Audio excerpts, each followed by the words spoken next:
దాన్ని పట్టి తెచ్చి నా కోరిక తీర్చుము ప్రాణేశ్వర. దేవి నీ కోరిక తీస్తున్నా, ఇదిగో పోతున్నాను. పరిగెడుతున్నా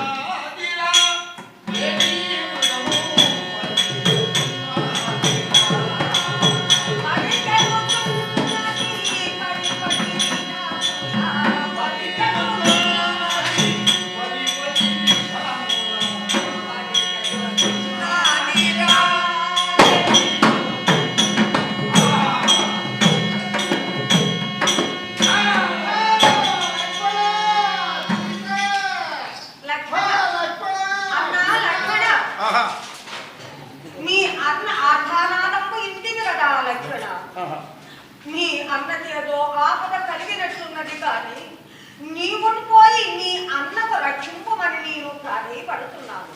నా మాట జవదాటక మీ అన్నను రక్షించమయ్యా లక్షణ. ఏమి తల్లి, మా అన్నకి ఏదో ఆపద వచ్చిందని నీవు అనుమానం పడుతున్నావు. ఈ యొక్క ప్రపంచానికి అతడు భగవంతుడు శ్రీరామచంద్రుడు ఏ ఆపద గల తల్లి సీతాదేవి. లక్షణ, మీ అన్నకు ఆపద కలిగినది కానీ నీవును వెళ్ళి ఆ ఆపద నడిగెట్టుకొని రమ్ము. కానీ ఈ యొక్క 3 గిన్నెలు ఇస్తున్నాను. ఎంత పడైందనే వాడు యువత రావ తల్లి, ఇదే పోతున్నాను.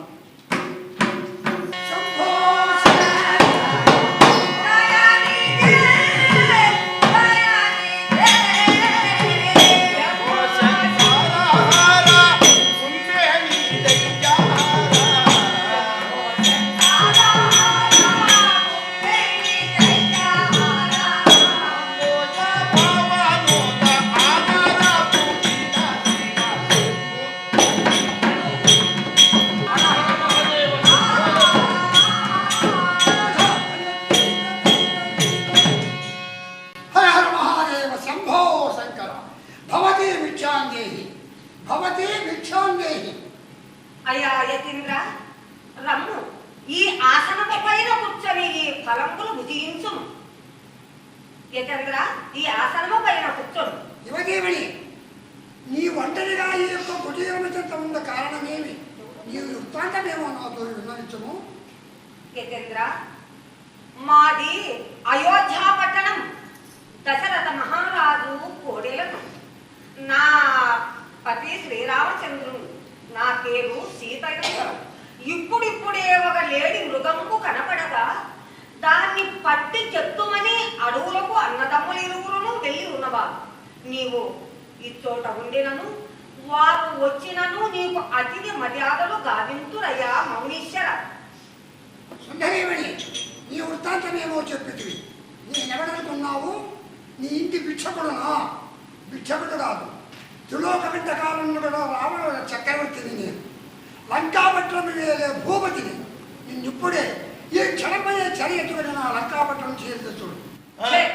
అవజ్ఞానుడా, శ్రీరామచంద్రుని భార్యను చెరబెట్టుటకు శ్రీరామచంద్రుడు సకల శాస్త్ర విశారదుడైన పరాక్రమంతుండు. శ్రీరాముల వారి భార్యను చెరబట్టుటకు నీకెన్ని తలలు గలవు నా దుర్మార్గుడా. ఏమి సకల శాస్త్ర విశారదుండము శ్రీరాముని భార్యను చెరగోని పోవడం నీ ఎన్ని తలలు కలిగిన పలికెదవా? అవును, చూడు నా ప్రతాపం.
చర్యెత్తుకెళ్ళిపోతున్నవాడు.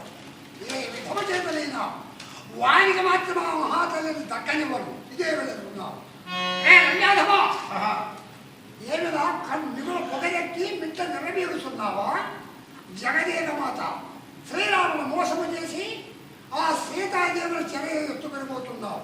నా మాటలు అంగీకరించి బుద్ధివంతుడవై ఆ జానకి మాత్రం నాకు అప్పగించి వెళ్ళు. నీ తలను ఊడదీయురా దురాత్మ. అయితే ధారిస్తున్నావా? ఖగములనగా ఓటమైన గోర్ల చేత నీ కలిబొమ్మల చదరమణచి నిన్ను వికలాంగుని చేసి సీతాదేవి శ్రీరాములకు అప్పగించు.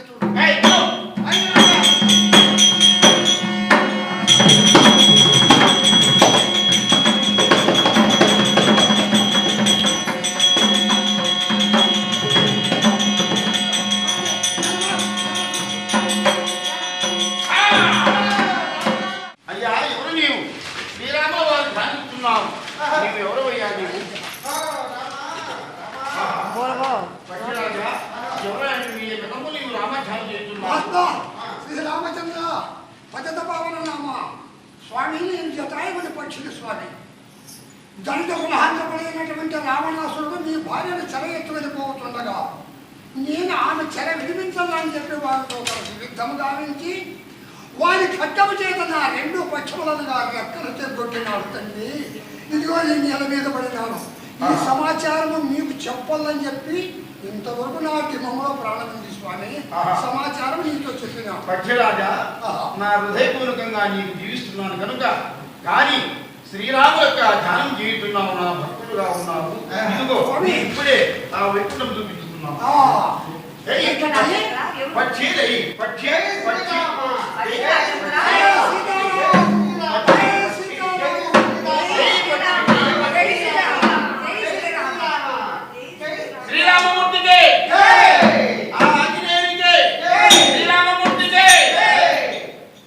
మా ఛానల్ని లైక్ చేయండి, షేర్ చేయండి, సబ్స్క్రైబ్ చేయండి.